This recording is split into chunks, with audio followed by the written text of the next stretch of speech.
Hi friends, இன்றைக்கி நம்ம என்ன பார்க்க போகிறோம்னா ஹோட்டல் ஸ்டைலில் வடைகறி தான் பார்க்க போகிறோம். சீக்கிரமாக செஞ்சிடலாம்.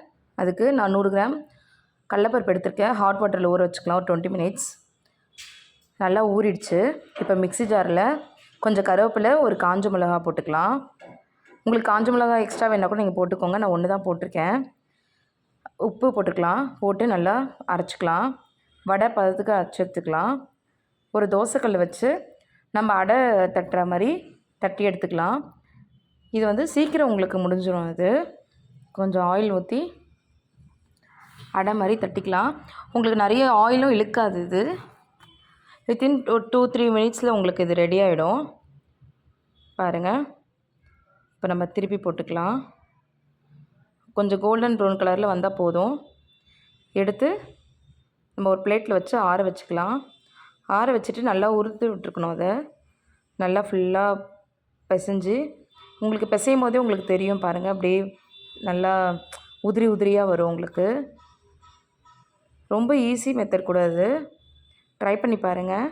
சப்ஸ்கிரைப் பண்ணாதான் சப்ஸ்கிரைப் பண்ணுங்கள். இப்போ நல்லா ஊற்றுட்டாச்சு. பாருங்கள், நல்லா என்ன சொல்கிறது, அப்படியே உதிரி உதிரியாக நல்லா இருக்குது. அடுத்து நம்ம கடாய் வச்சுக்கலாம். கடாய் வச்சு ஆயில் ஊற்றிப்போம். ஒரு பட்டை, ஏலக்காய், ஒரு பிரிஞ்சி இலை போட்டிருக்கேன். கொஞ்சம் சோம்பு எல்லாம் போட்டு தாளிச்சிக்கலாம். ஒரு பெரிய வெங்காயம் நல்லா சாப் பண்ணி வச்சுருக்கேன். அதையும் நம்ம அதில் போட்டுடலாம். போட்டு நல்லா வதக்கி விட்டுக்கலாம்.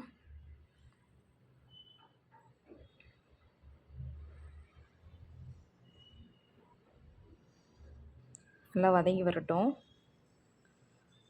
ஒரு ஸ்பூன் இஞ்சி பூண்டு பேஸ்ட் போட்டுக்கலாம். போட்டு நல்லா வதக்கிக்கோங்க.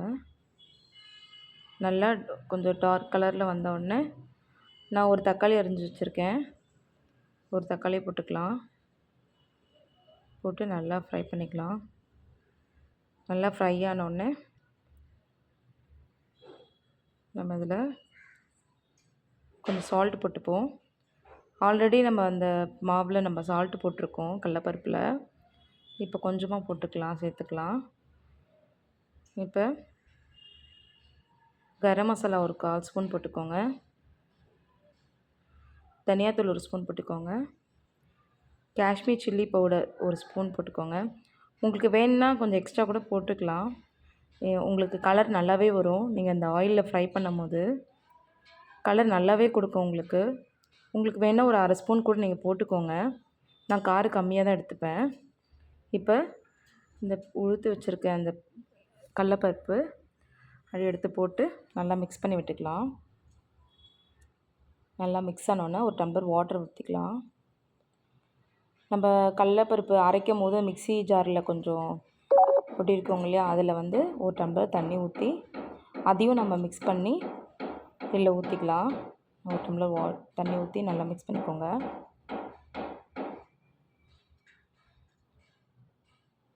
கடலப்பருப்பு அரைச்ச தண்ணி நம்ம ஊற்றிக்கலாம். கொஞ்சம் திக்னஸ் கொடுக்கும் உங்களுக்கு கிரேவி.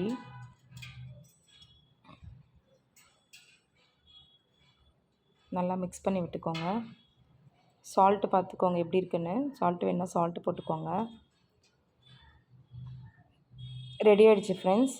கடைசியாக புதினாவும் கொத்தமல்லியும் நம்ம சாப் பண்ணி இதில் போட்டுக்கலாம். ரொம்ப ஈஸியாக இருக்கும் உங்களுக்கு குக் பண்ணுறதுக்கு. டக்குன்னு ரெடி ஆகிடும். ட்ரை பண்ணி பாருங்கள் ஃப்ரெண்ட்ஸ். சப்ஸ்கிரைப் பண்ணாதான் சப்ஸ்கிரைப் பண்ணிக்கோங்க. தேங்க்யூ.